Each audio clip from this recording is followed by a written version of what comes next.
여러분 새해를 자꾸 얘기하니까 좀 벌써 식상하시죠? 이미 새해를 잘 시작하셨습니까? 자꾸 뭐 2014년도 새로 뭐 이런 얘기를 하니까 좀 식상하실 수 있습니다. 그러나 항상 그 새로운 출발이 가능하다, 새롭게 시작할 수 있다 하는 이런 마음을 가지지 않으면 우리가 또 구태의연한 매너리즘에 빠져 있는 그런 신앙생활을 계속하게 되고, 교회를 통해서, 말씀을 통해서, 예배를 통해서 늘 내 삶을 튜닝하지 않으면, 이 조율이 되지 않으면 이 불협화음을 계속 내면서 고장난 악기가 계속 열심히 연주는 하지만 자신뿐 아니라 다른 사람에게도 힘들게 만들고 가장 가까이에 있는 배우자와 자녀들한테 상처를 주는 이런 일들이 계속 될 수가 있습니다. 그래서 주일마다 우리는 새해, 새날, 새 창조, 그런 기분을 가지고 또 새롭게 시작할 수 있는 이런 은혜를 우리가 가지게 되는 것입니다. 여러분, 이 말씀도 새해를 우리가 시작하면서 새롭게 시작할 수 있다는 것이 참 큰 은혜구나 하는 생각을 합니다. 우리가 과거에 있는 것을 버리고, 빌립보서 3장 13절 14절 이하에 보시면 과거에 있는 것을 버리고 뒤의 것은 잊어버리고 이렇게 되어 있습니다. 그리고 앞에 있는 것을 잡으려고 그렇게 되어 있습니다. 여러분, 이것은 참 은혜입니다. 새로 시작할 수 있다는 게 얼마나 감사한 일입니까?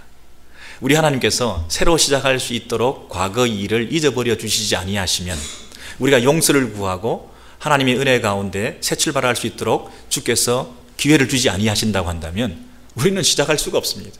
근데 우리 하나님이 그런 분이시기 때문에 그 하나님의 은혜 때문에 새로 시작할 수 있는 것입니다.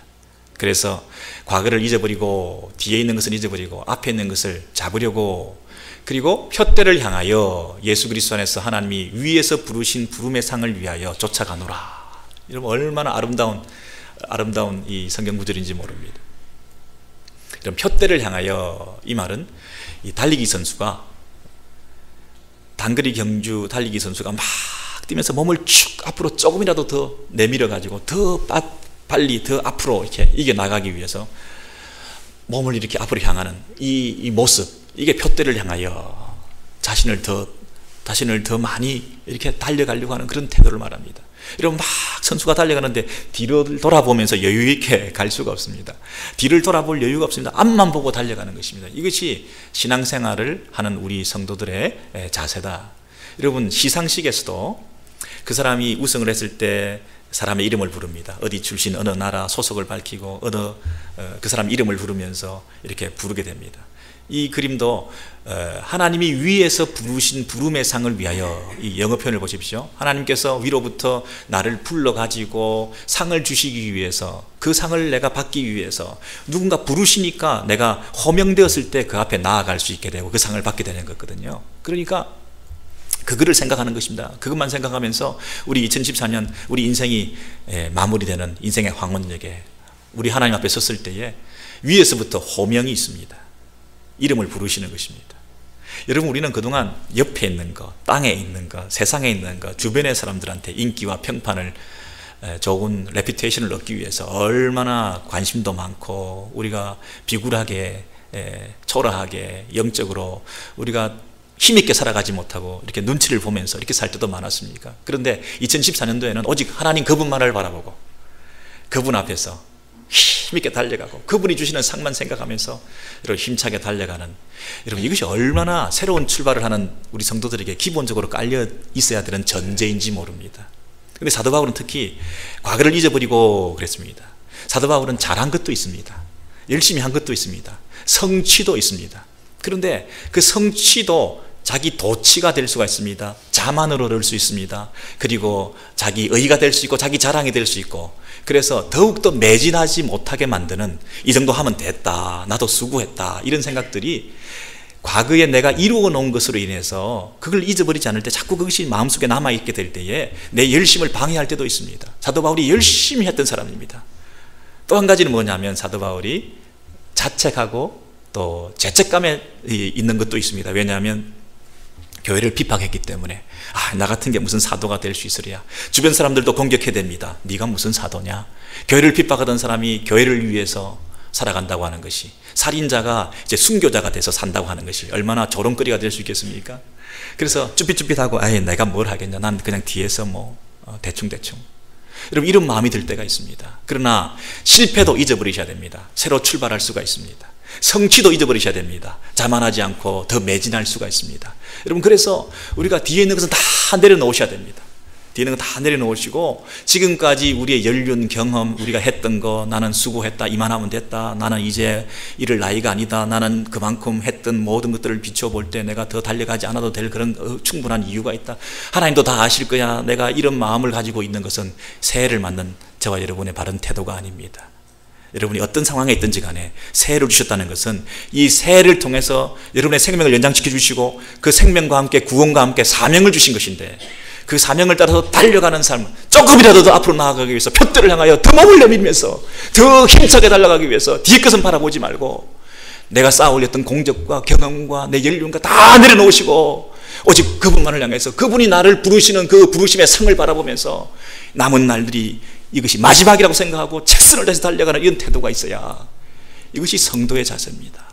이것이 예수 믿는 사람의 태도입니다. 새해를 맞는 우리 오렌지일교회 모든 성도들은 이러한 기본적인 전제가 있으시기를 주의 이름으로 축원합니다. 여러분, 이 전제가 있는 사람들은 이제 정리해야 될 부분들이 있습니다. 가치관을 다르게 해야 됩니다. 자기 소속을 분명히 해야 됩니다. 그래서 연거푸 주시는 18절 이하의 그 말씀을 속에서 이렇게 말하고 있습니다. 내가 여러 번 말하였거니와 눈물을 흘리며 말하노니. 여러분, 이 부분이 너무나 중요하기 때문에 여러 번 말했습니다. 그리고 너무나 간절하기 때문에 눈물 뿌리면서 말했습니다. 이 진정성을 여러분 들어주셔야 됩니다. 사도 바울이 빌립보 교회를 향해서 이렇게 말을 하면서, 그 십자가의 원수들이 있다.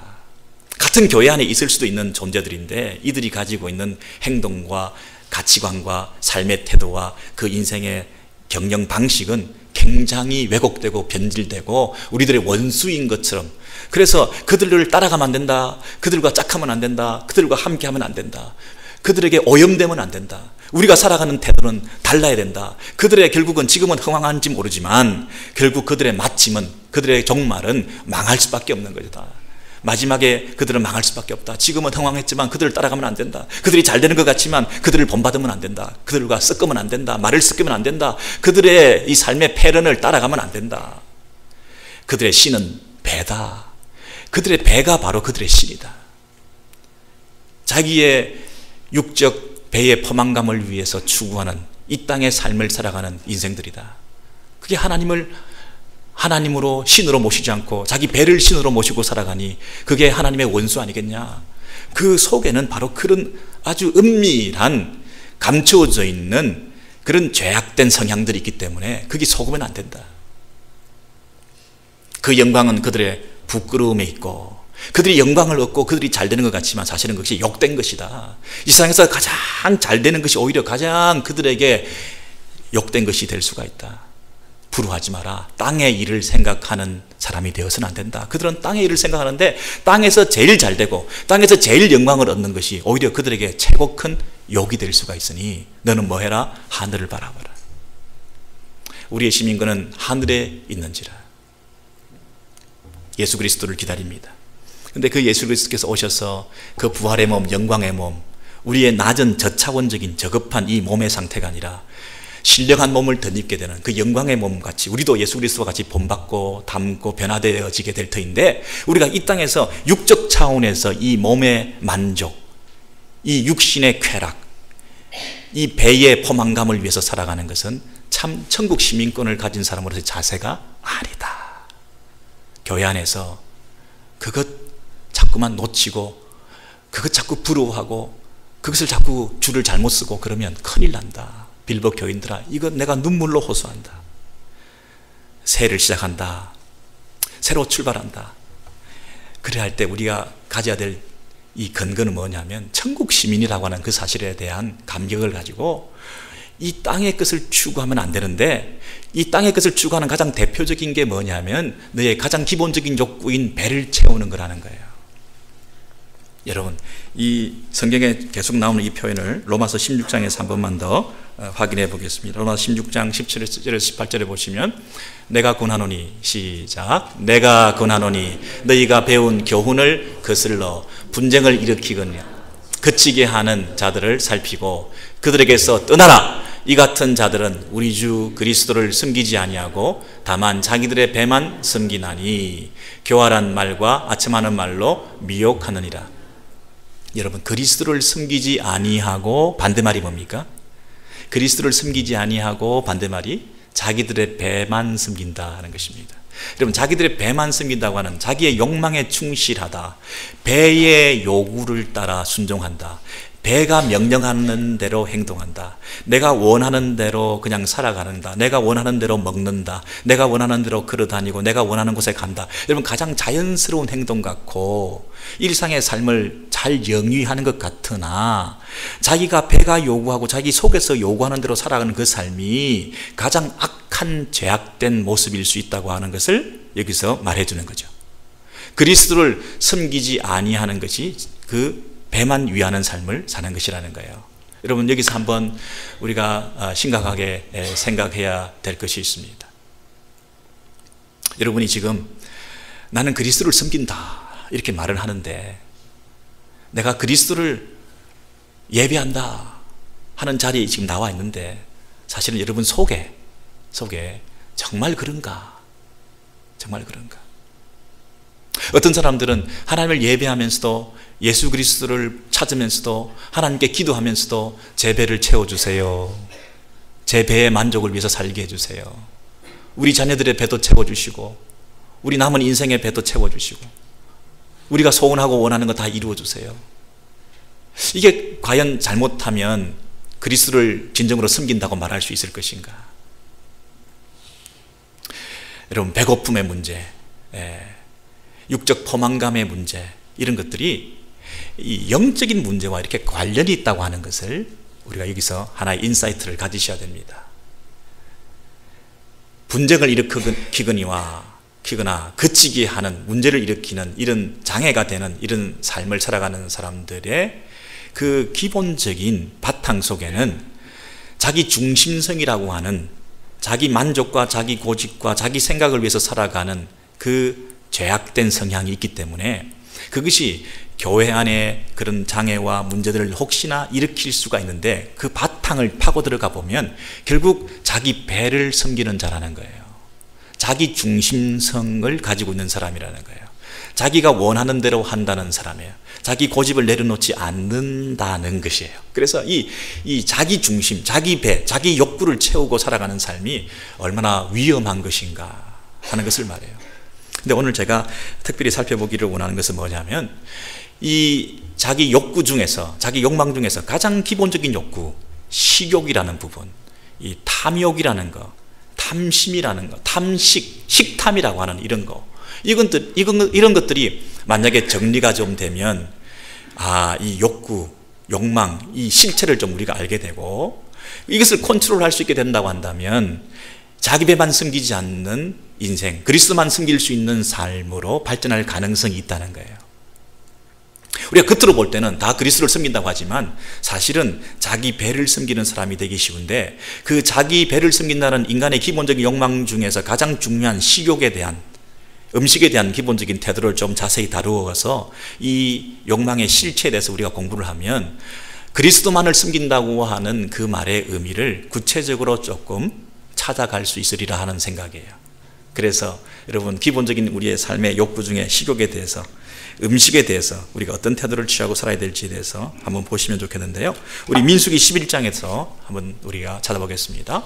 민수기 11장 4절 5절 6절에서 이스라엘 자손도 다시 울며 누가 우리에게 고기를 주어 먹게 하랴. 출애굽한 이스라엘 백성들이 지금 계속 만나만 먹다 보니까 이제 좀 지쳤어요. 만나가 맛이 없다고 생각이 되는 거예요. 그래서 눈에 보이는 것이 만나밖에 없구나, 이렇게 말하면서 누가 좀 고기를 줄 사람 없냐? 우리가 애굽에 있을 때는 값없이 생선과 오이와 참외와 부추와 파와 마늘들을 먹은 것이 생각나거니와 이제는 우리의 기력이 다하여 이 만나 외에는 보이는 것이 아무것도 없다, 이렇게 말합니다. 여러분, 여기 나오는 그 음식들을 지금 어떻습니까? 점심시간이 다가오시는데 오늘 부추 요리가 있는 것 같더라고요. 우리 장로님들이 준비하셨는데 기력이 다하여, 다른 성경에는 정력이 다 떨어져서 힘이 다 하나도 없어, 이렇게 나와요. 여러분, 마늘, 파, 부추 뭐 이런 것들이 굉장히 몸에 좋은 힘을 돋우는 음식입니까? 고기를 먹어야 힘이 생깁니까? 와, 고기를 좀 먹어줘야 힘이 생깁니까? 우리 아이들 고기 먹이고 우유 먹이고 이렇게 해서 아이들이 쑥쑥 큰다고 생각하십니까?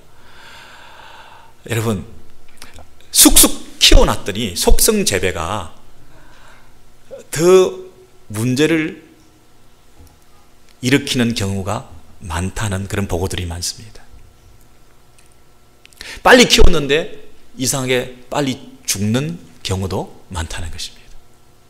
어떤 관광지가 있었는데요, 그 관광지는 장수촌을 방문하는 관광지였습니다. 그래서 그 높은 곳에 오래 100세 이상 사는 사람들이 너무나, 마을 주민들이 대부분 100세 이상 살고 그러니까 관광지가 개발돼서 그곳에 가는 이 버스가 다니면서 그 많은 관광객들이 모였는데, 이제 관광객들이 오니까 그 관광객들에게 이제 밥도 먹여야 되고 또 잠시 있는 동안에 음료수도 팔아야 되고, 그러니까 관광객들을 상대로 하는 이런 가게들이 생겼습니다.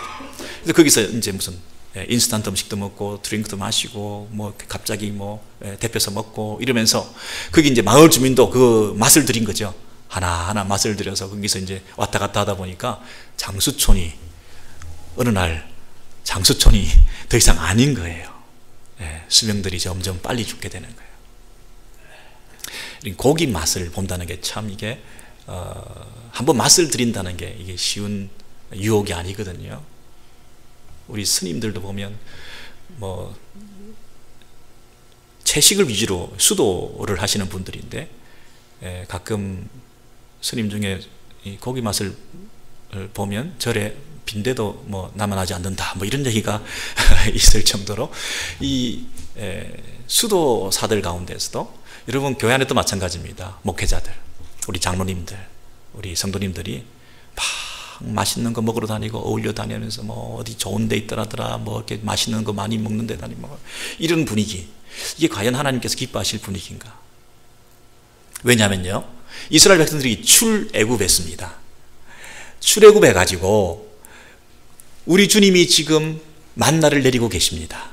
그러면 그 만나를 먹을 때 이스라엘 백성들은 그 광야 가운데서도 만나를 부어주신 그 하나님에 대해서 감격해야 되는 거 아닙니까? 날마다 내린다고 지겨워할 게 아니라 어떻게 날마다 이걸 도와주시고 날마다 함께 해주시는지에 대해서 날마다 감격해야 되는 것이 우리의 태도 아닙니까? 무슨 힘이 되는 음식을 먹어서 내가 힘이 생기는 게 아니라 여호와가 나의 힘이 되시고 반석이 되셔서 그분이 나와 함께 하시는 그것이 힘이 돼야 되는 거 아니겠습니까? 출애굽해 주셔서 구원받은 그 감격이 넘쳐서 그 구원받은 기쁨 속에서 그분과 함께 동행하는 그 삶이 아무리 척박한 땅이라 하더라도 그 안에 기쁨이 넘쳐야 될 텐데, 우리가 구원받았음에도 불구하고 다른 그 어떤 것이 이 구원받은 기쁨보다 더 큰 것이 있냐 찾아다니고 먹으러 다니고 그것을 추구하는 그런 삶을 살면 애굽으로 돌아가자, 그곳에서는 먹을 것이 많았다. 여러분, 애굽으로 돌아가자고 한다는 것이 하나님과 함께 있는 이 즐거움보다 못하다, 더 크다는 것입니까? 애굽에 가서 먹는 그 좋은 음식이 여기서 주님과 함께 주시는 그 감격 속에서 만나를 먹는 것보다 더 큰 기쁨이라는 것입니까? 이게 출애굽, 구원받은 백성이 할 말이 아니잖아요. 여러분, 우리가 먹는 것이 이렇게 영적인 문제라는 거예요. 우리의 출애굽조차도 무효화시킬 수 있을 만큼 능력이 있는 것이 내 입맛에 맞는 음식을 먹는 거라는 거예요. 내 입맛 중심으로 인생을 살면 구원도 오락가락하는 거예요. 애굽으로 돌아가자는 거예요. 구원받은 천국 백성들이 모이는 교회 공동체 안에서 하나님 그분으로 말미암아 누리는 그 기쁨과 감격, 그분 때문에 가지는 그 교제의 즐거움과 그분 안에서 누리는 이 성도의 이 소박한 영적 교제가, 여러분, 이것이 변질되어서 밖에 나가서 먹고 더 좋은 데 가서 먹고 여기서 얻을 수 없는 만족을 다른 데 가서 얻고 교회 안에서 얻어먹을 수 없는 음식 다른 데 가서 더 좋은 거 먹으면서 더 좋은 교제가 일어난 것이라 착각을 하면서 목회자들, 장로님들, 성도들이 교회 안에서 먹고 마시는 그런 풍조가 만연해 있을 때 이것이 교회의 진정한 바른 분위기일까요? 그렇지 않습니까, 여러분? 이것은 자존심이 상하는 문제예요. 어떤 경우에 가끔 보면 잘 먹여야 교회가 잘 된다든가 잘 먹여야 된다든가, 여러분, 그 우리 자존심 상하는 얘기 아닙니까? 우리가 먹으러 왔습니까? 잘 먹여주면 우리는 그러면 그렇게 뭐 잘 섬겨주고 그런 정도 저차원적인 그런 여러분 수준이 그것밖에 안 됩니까? 잘 먹여야 잘 된다. 여러분 잘 먹어야죠. 대접 잘해야죠.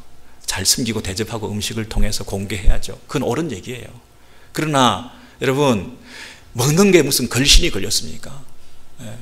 먹지 못해서 그렇게 섭섭하시고 잘 대접해주지 않고 잘 먹여주지 않고 우리 장로님들은 왜 밥도 안 사냐 뭐 이런 말이 막 나오고 잘 먹여주면 그러면 여러분 신앙생활 잘하면 그런 수준에서 여러분 신앙생활 하십니까? 우리 장로님들 밥 많이 사시지만 좀 더 사십시오. 어쨌든 하나님의 은혜 가운데 하나님의 백성으로 우리가 살고 있는데 그 기쁨과 감격이 차고 넘쳐야 되지 않습니까? 어떻게 그런 차원에서 구원받은 백성들이 그런 말을 쉽게 하는지, 출애굽한 백성이 어떻게 애굽의 그 음식 얘기를 하는지. 일제시대가 36년 동안 계속되었는데요, 36년 동안 계속되는 가운데서도 그 일제 잔재가 많이 남아 있습니다. 그래서 우리 뭐 아버님들, 우리 할아버님들 보시면 그 일본 제품에 대한 경외심이 있어요. 일본 제품 그러면 그리고 일본에 대해서 막연한 동경심이 있어요. 36년 동안 있었는데도 사회 구석구석에 그 잔재들이 남아있는 것 많이 있잖아요. 430년입니다. 애굽에서 종살이 하던 430년의 이스라엘 백성들이 그 잔재를 금방 떨쳐버리기가 쉽지 않았을 거예요. 애굽 그러면 무조건 좋은 거예요. 애굽 그러면 달려가고 싶은 거예요. 애굽 그 참 좋았던 기억이 남아있는 거예요. 노예인데도. 여러분 애굽이 그 노예들한테 매일 그렇게 잘 먹였겠습니까? 노예로 더 잘 부려먹으려고 무슨 명절 때나 왕의 생일 때나 한번 잔치를 베풀어서 먹여줬겠죠. 근데 그 기억이 남아가지고 그때가 좋았다는 거예요. 그 시절이 좋았고 그때가 좋았다는 거예요. 애굽으로 돌아가자는 거예요. 이게 출애굽한, 출애굽시켜준 하나님 앞에서 할 얘기입니까? 얘기가. 여러분 그만큼 이 구원받은 하나님 나라의 백성들이 이 먹는 문제로 흔들릴 수가 있고 자기 입맛 중심으로 자기 입맛을 채워주고 충족시켜주는데 나도 모르게 끌려다니게 될 수 있는 그런 인생이 될 수가 있다는 거예요. 얼마나 무서운지 모릅니다. 먹는 것과 영적 문제, 여러분의 영적 상태와 나의 먹는 것과 이게 관련성이 있다는 거 여러분 생각해 보신 적 있으십니까? 이 상관이 있을 수밖에 없어요. 에서와 야곱 얘기를 하십니까? 장자의 그 명분을 팔아먹는 팥죽 한 그릇에, 여러분 장자의 그 특권을 우리가 지금 아무리 힘들어도 인내하면서 바라보면서 그것을 복으로 여기면서 기다려야지, 당장 눈앞에 먹고 마시는 그 배고픔의 문제를 해결하기 위해서 그 부분을 팔아 넘길 수 있는 것이 인간입니다. 노아가 술 취하고 먹고 마시면서 들어 누워가지고 그 음식이 주는 그 타락으로 인해서 얼마나 수치스러움을 드러낸지 모릅니다. 아니 추적에서 올라가니까 결국에는 뭡니까? 아담과 하와가 범죄할 때 무슨 문제로 타락하게 되었습니까? 보암직하고 먹음직하고 이 음식 먹는 것, 그 당시에는 과일이 주식 아닙니까? 나무에 열매가 맺혀 있습니다. 그것을 따먹을 때 그 죄악성이 그들 가운데 들어가게 되었는데 그것은 뭐냐? 먹는 문제와 영적인 문제, 하나님과의 관계성 속에서 어떤 깊은 인사이트가 있다는 것입니다. 여러분 민수기 이 다음에 어떻게 됐나요? 11장 18절에서 34절에 보시면 그 밑에 보십시오. 모세가 60만 명이나 되는데 어떻게 하나님께서 우리 고기를 달라고 하니까 하나님께서 뭔가를 보여주시기 위해서 내가 하루 이틀도 아니고 10일 20일도 아니고 한 달 내내 너희들이 냄새가, 고기 냄새 때문에 네가 괴로울 정도로 내가 고기를 제공해 주겠다. 하나님께서 이렇게 말씀하신 거예요. 하나님께서 무슨 소리를 들었습니까? 누가 고기를 주겠냐? 애굽에 있을 때가 좋았다. 이러니까 그들을 출애굽 시켜주었던 하나님께서 굉장히 스스로 모멸감을 느끼셨는 거예요. 이럴 수가 있나? 이럴 수가 있나? 구원받은 백성들이 먹는 문제 가지고 이렇게 집착하는 걸 보니까 하나님이 상처가 되신 거예요. 여러분 구원받은 우리 천국 백성, 우리 교회 성도들이 먹는 거 가지고 너무 그렇게 민감하게 반응을 보이고, 먹는 문제 때문에 여러분 신앙도 팔아넘기고, 먹는 문제 때문에 여러분의 지조도 없애고, 안 먹여준다고 불평하고, 이런 태도 가지고는 하나님께서 너무나 상처가 되실 거예요. 그래서 하나님께서 뭐라고 얘기하십니까? 60만 명 되는 그 백성들에게 다 먹여주겠다, 한 달 동안. 그랬더니 모세가, 아니 이 60만 명을 하루 이틀도 아니고 한두 사람도 아니고 어떻게 그렇게 다 먹여줄 수가 있습니까? 고기를 잡고 이 소와 양떼를 잡아도 엄청 잡아야 되고, 바다에 있는 생선을 잡아도 이걸 다 먹인다면 보통 일이 아닐 텐데 어떻게 해야 됩니까? 그렇게 얘기했더니 우리 하나님께서 메추라기를 일으켜가지고, 온 하늘에 새까맣게 메추라기를 일으켜가지고 그 백성들 가운데 떨어뜨려 주시는데, 이만큼씩 수북이 쌓여가지고 그거를 먹고 또 먹어도 냄새나고 질릴 정도로 먹어. 나중에 입에다 그거 물고 있다가 예수님 십자가를 생각했는지 어쨌는지, 그리스도께서, 하나님께서 진노와 재앙을 통해서 여러분 탐욕을 낸 그 백성을 거기 장사함이었더라. 이 사이에 고기가 아직도 씹히기 전에 여호와께서 그에게 진노하셨다. 고기, 음식, 탐욕, 식탐, 이런 것이 하나님께서 재앙의 근거가 되었다는 거예요. 출애굽한 백성들에게. 여러분, 출애굽한 백성들에게 이 음식의 문제를 가지고 이렇게 재앙을 내리셨을 정도라고 한다면, 구원받은 천국 백성들인 우리 교회 성도들이 이 음식 문제에 대해서 약간 조심하셔야죠. 이 식탐의 문제, 음식의 문제에 대해서 여러분 소홀히 여기시면 안 되겠죠. 그냥 먹으면 먹는 거다. 우리는 뭐 술도 안 하고 담배도 안 하니까 먹기라도 잘 먹자. 교회에서 재정이 있고 예산이 있고 그런데 뭐 다 먹으라고 준 거 아니냐. 이렇게 막 쓸데없이 집행해서 예산 먹고 그냥 밥 먹고 그렇게 먹는 것이 그렇게 중요합니까, 여러분? 중요하죠. 그러나 그 자체가 여러분 성도의 품위와 천국 백성의 어떤 품격에 있어서 여러분 스스로를 훼손시키면 안 됩니다. 여러분의 자존감, 여러분 창세기 2장 9절에서 3장 6절을 대주해서 보시면, 하나님이 에덴의 동산을 창설하시고 사람을 거기 두시니라 하나님이 그 땅에서 보기에 아름답고 먹기에 좋은 나무가 나게 하시니, 이게 이제 타락하기 전이죠. 하나님께서 분명히 보기에 아름답고 먹기에 좋은 나무 가시를 주셨어요. 보기 싫고 먹기 나쁜 음식을 주신 게 아니에요. 2장 9절에는 보기에 좋고 먹기에 좋은 그 열매를 이미 주셨어요. 보암직하고 먹음직한 것을 주셨어요. 그런데 3장 6절 이하에 넘어가시면 사단이 찾아와서 그것을 공격할 때는 유혹받아가지고 여자가 그 나무를 본 적 먹음직도 하고 보암직도 하고, 하나님이 주신 것보다 더 먹음직하고 더 보암직하고, 그리고 거기다 하나 더 애드된 게 뭐냐면 지혜롭게 할 만큼 탐스럽기도 한 나무인지라 그랬습니다. 여러분, 지혜롭게 할 만큼 탐스럽다는 얘기는 뭡니까? 보암직하고 먹음직할 뿐 아니라 이것을 먹으면 하나님처럼 된다. 내가 선과 악을 분별할 수 있게 된다. 음식을 통해서, 먹음을 통해서 내가 신분이 상승한다. 내가 영적으로 더 뛰어나게 된다. 내가 하나님만큼이나 세상을 분별할 수 있게 된다. 내 수준이 달라진다. 이 음식을 통해서 하나님을 대체할 수 있는 능력을 내가 가지게 된다. 내가 이것을 먹으면 내가 스스로 지혜롭게 되어 더 지혜롭게 되어가지고 하나님의 지혜 없이도 내가 인생을 경영할 수 있게 된다. 이게 굉장한 이 음식에 담겨 있는 나쁜 죄성이라는 거예요. 이 부분을 여러분 간파하셔야 됩니다.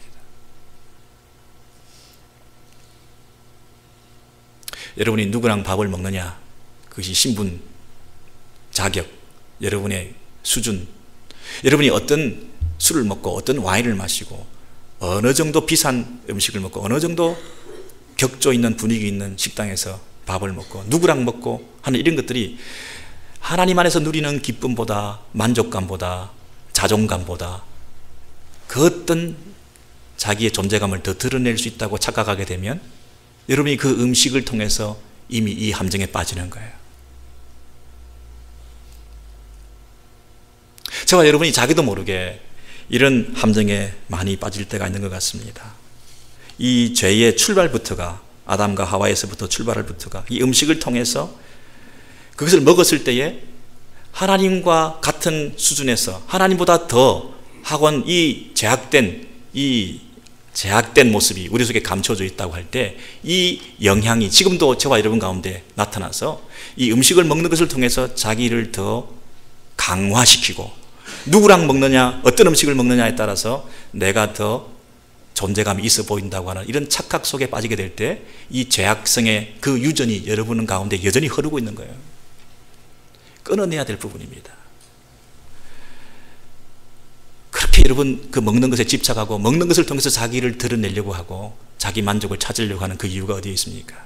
하나님을 떠난 인생이 하나님 외에 다른 대체물을 통해서 만족을 얻으려고 하기 때문에 그렇습니다. 그런데 이 음식이 가장 좋은 효과적인 대체물입니다. 늘 먹어야 되니까 늘 만족을 얻을 수가 있고, 하나님 없이 다른 대체물을 통해서 하나님 자리를 메워야 되는데 그 음식을 통해서 자기 배를 부르고 배가 신이 되어서 자기 만족을 얻을 때 하나님 없이도 살 수 있을 것 같으니까요. 하나님 없이도 살 수 있는 그 만족과 쾌락을 추구하는 가장 좋은 대체물이 음식이라는 거예요.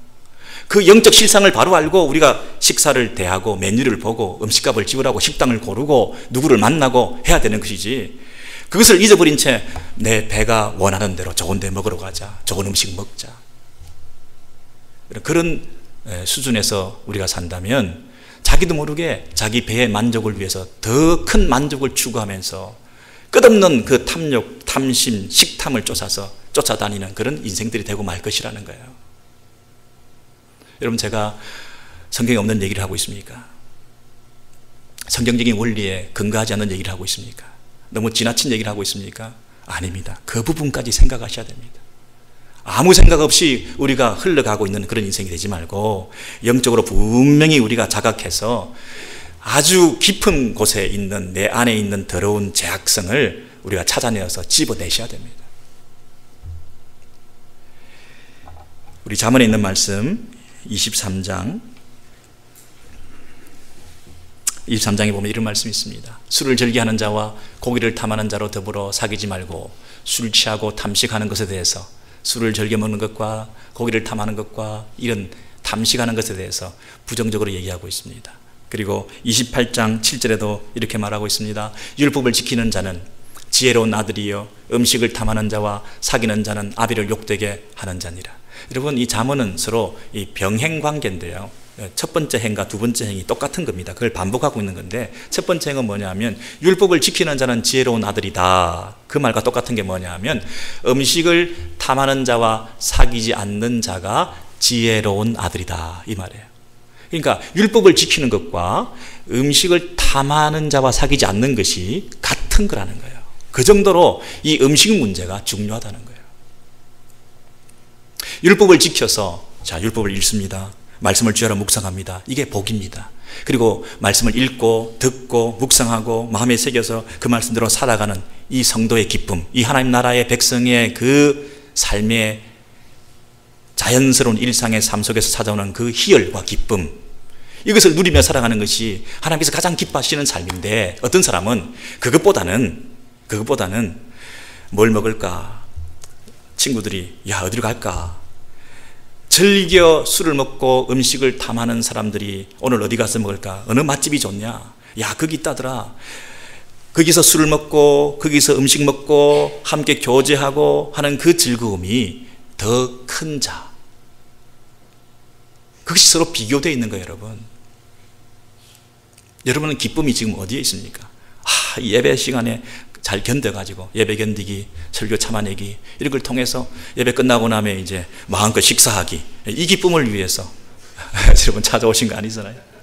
그래서 일주일에 한 번 교회에 와서 그냥 종교적인 의무를 다하고, 사실은 세상에 저 어디 우리만 아는 집이 있는데 거기 가서 더 먹고, 친한 사람까지 불러내가지고 거기 가서 더 큰 기쁨이 있고, 야 우리끼리 먹고 마시고, 야 성도도 뭐 교회 신앙생활 별 거 있냐, 먹자고 하는 건데 다 우리끼리 가서 놀고 우리끼리 은밀하게 짓는 이 죄가 얼마나 또 재밌는지.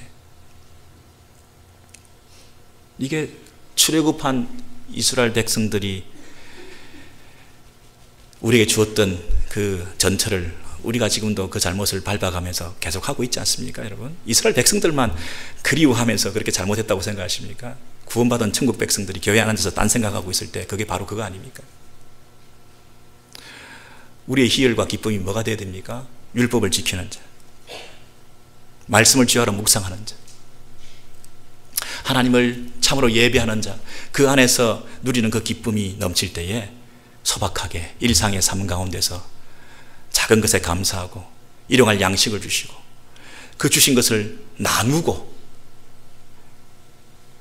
우리가 허락해 주신 삶의 잉여분을 통해서 이웃을 더 섬기고 너무나 많이 먹고 너무나 우리가 욕심을 부리다 보니까 이렇게 썩어져 가고 버려지는 것들이 많은데도 불구하고 그것을 나눌 줄 모르는, 여러분 주는 자가 복이 있고 나누는 자에게 하나님께서 꾸이는 것이라고 하셨는데 우리가 그 하나님과의 관계성 속에서 이 삶을 살아가지 못하고 자기 중심적으로 맨날 우리의 삶을 옹졸하게 살아가는 이 모습이 과연 기쁨이 있는 삶일까요? 내 안에 기쁨이 쌓이고 있습니까, 여러분? 그렇지 않습니다, 여러분.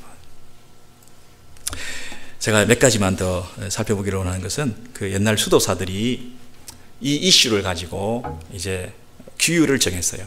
왜냐하면 수도사들은 기본적인 자기 욕구를 절제하는 것이 수도사들의 해야 될 일이기 때문에 가장 기본적인 욕구인 이 먹는 문제, 이 문제를 어떻게 잘 극복할 수 있는가, 이것이 바로 수도사들이 해야 될 제일 중요한 이슈 아니겠습니까? 그래서 이 먹는 문제를 어떻게 정리할까? 수도사들이 대단한 간 줄 알았더니 알고 봤더니 이 먹는 문제를 어떻게 하는가, 이게 제일 중요한 이슈였던 거예요. 첫 번째는 독식을 하지 마라. 혼자 먹는 것을 하지 마라. 미리 와서 혼자 먼저 먹지 마라. 독식입니다. 이 식사라고 하는 것은 공동체성을 회복할 수 있는 좋은 기회라는 거예요. 혼자만이 아니라 우리에게 허락하신 이 구원을 노래할 수 있는 잔치라는 거예요. 천국 잔치가 벌어질 수 있는 이 식탁의 교제를 좋은 기회로 삼지 못하고 혼자서 자기 배만 채우기 위해서 혼자 먹는 것은 굉장히 바람직하지 않다는 것이에요.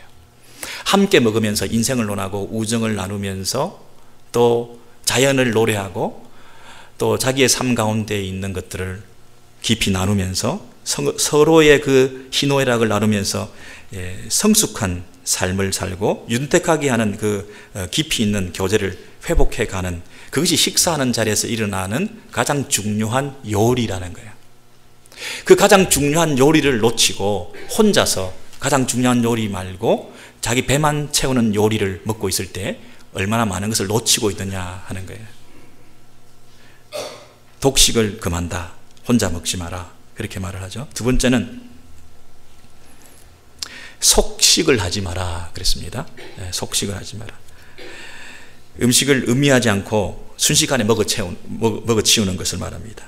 급하게 먹는 것, 배고프다고 맛있다고 막 먹는 것, 여러 번 씹지도 않고 이 추잉도 하지 않은 채 막 삼키는 것, 이것이 속식의 문제인데, 여러분 속식은 뭐가 문제냐면 빨리 먹는 것이 문제가 아니라 감사하면서 먹지 않는 것이 문제라는 것입니다. 이 음식이 오기까지 농부들이 수고하고 땀 흘렸던 것을 생각하고 또 이 자연, 햇빛을 쬐이고 추수하고 하는 이런 모든 자연계에 대해서 생각을 하고, 그리고 자연과 농부와 모든 환경들을 움직이셔서 하나님께서 역사하셔서 이 모든 것의 배후에 하나님께서 허락하신 이 일용할 양식을 먹을 때 감사가 넘치고, 그런 관계 속에서 이 감사하는 마음을 표현하는 시간이 식탁인데, 허겁지겁 먹으면서 빨리 먹으면서 감사를 음미할 수 있는 시간을 놓치고 있을 때 그것이 바로 이 식사에 있어서 문제다, 이렇게 말하는 거죠. 세 번째는 뭐가 문제냐? 탐식하는 것이 문제다 그랬습니다. 개걸스럽게 먹는 것, 특정한 음식만을 골라서 먹는 것, 며칠 굶은 사람처럼 입안 가득히 음식을 이렇게 먹고 또 삼키고, 이 음식과 얼굴을 갖다 대면서 이렇게 막 먹고 이것이 바로 개걸스럽게 먹는 탐식, 식탐 있는 이런 모습으로 먹는 것은 옳지 않다, 이렇게 말합니다. 네 번째는 과식하는 것이 문제다. 여러분 제가 첫 번째, 두 번째, 세 번째, 네 번째 이렇게 얘기를 하셨으면 여러분 웬만하시면 다 기억하시겠지만 제가 물어볼 텐데 좀 적어주시면 혹시라도 답을 하실 수 있겠어요. 첫 번째는 뭐였습니까? 독식입니다. 그죠? 혼자 먹는 거. 두 번째는 이러거나 저러거나 빨리 맞춰라, 이거 뭡니까? 두 번째는 뭡니까? 속식입니다. 빨리 먹는 거. 세 번째는 뭡니까? 탐식이라 그랬습니다. 네 번째는 과식입니다. 너무 배부르게 먹는 것입니다. 식욕을 억제하지 못해서 우리가 딱 마지막에 한 입만 더 먹겠다 하고 수저를 못 놓고 있는 이런 상태. 여러분, 우리가 과식하게 되면 영적으로 둔감하게 된다고 그러잖아요. 그리고 말이 많아지고 말이 저속해지고 실수하기 쉽고, 여러분, 이 식욕이 충족되고 배가 부르게 되면 그 다음 단계로 욕망이 또 표현된다고 그래요. 여러분, 그 다음 단계 계속되는 그 욕망이 배고플 때는 표현이 잘 안 된다고 그래요. 배가 부르면 다른 생각이 난다는 거예요. 그러니까 너무 배부르게 먹는 것은 빨리 이쪽으로 넘어갈 가능성이 많다는 거예요. 그래서 배부르게 먹는 것, 과식하는 것, 여러분 뷔페라든지 올 유 캔 이트라든지 무한 리필이라든지 이런 데 가셔가지고 막 부르하고 그런 거 좋아하고 그렇게 살아가는 삶이 지혜로운 게 아니고, 여러분, 동물은 배가 부르면 음식에 더 미련이 없는 게 동물이죠, 짐승들이. 근데 인간은 그 다음 말은 생략하겠습니다. 그리고 다섯 번째는 뭐냐 하면 미식입니다. 미식. 까다롭게 먹는 거. 까다롭게 먹는 거. 여러분, 자기가 원하는 어떤 그 테이스트가 너무나 까다롭게 있는 사람들, 자기 중심성이 잘 발달되어 있는 사람입니다. 뭐든지 감사하게 먹으면 되는데 배우자에 대해서도 뭐 식당에 가서도 막 깔탈스럽게 그걸 미식가라고 하는 미명하에 그 자기의 어떤 그 욕구들을 막 너무 많이 표현하는 것은 옳지 않다, 이렇게 말합니다. 웬만하면 먹으라는 거죠. 웬만한 식당에서는 감사라는 거죠. 식당 가가지고 여러분 막 주방장 나오라 그러고 너무 그러면 여러분 좀 우리 오렌지힐 교회 성도라고는 절대 얘기하지 마시기 바랍니다. 참 그 보기 안 좋습니다. 식당 가서 불평하시는 분들, 집에서 아내 앞에서 투정하는 남편들, 웬만하면 먹어주시면 좋겠습니다. 내가 원하는 것은 따뜻한 커피 한 잔이야. 그런데 조금 연하게 커피를 내리기를 원해. 근데 연하다고 해서 조금 완전히 연한 게 아니라 순두부집에 가가지고 좀 안 맵게 해주세요. 안 맵다고 완전히 안 맵게 하지 말고, 여러분, 그 몇 가지 정해놓은 그 사이에 또 내가 원하는 게 있어요. 그렇게 까탈스럽게 구시는 것은 미식이 아니라 죄성이다, 그렇게 생각이 돼요. 여러분, 그 다음으로 또 뭐가 있냐면 마지막으로 호식. 호식, 너무 사치스럽게 먹는다는 것입니다. 테이블이라든지 실내 장식이라든지 그릇이라든지 너무 자기 취향을 주장하고 그 식탁의 우아한 느낌과 아늑한 분위기와 정서적인 만족감까지 얻어야 되고, 그리고 자기를 대접을 잘 해줘야 되고, 철저한 친절을 그 직원들에게 요구하고, 이런 것이 충족되어지지 않으면 먹는 것조차도 불편해할 수 있는 이런 너무 자기를 대단하게 생각하는 과대망상적인 식사생활, 이런 것들이 하나님 앞에서 과연 바른 태도일까라고 여러분 한번 점검해 보시면 좋겠습니다. 왜? 먹는 것이 굉장한 영성과 관련되어 있기 때문에.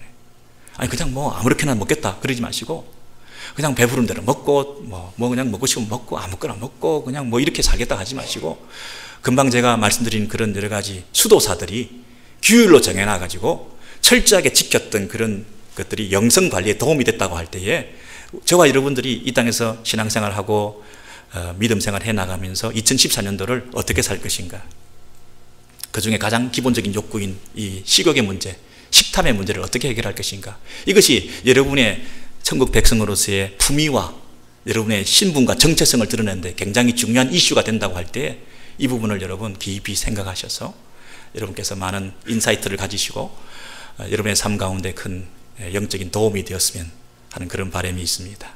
말씀을 생각하시면서 우리 같이 한번 찬송 드리겠습니다.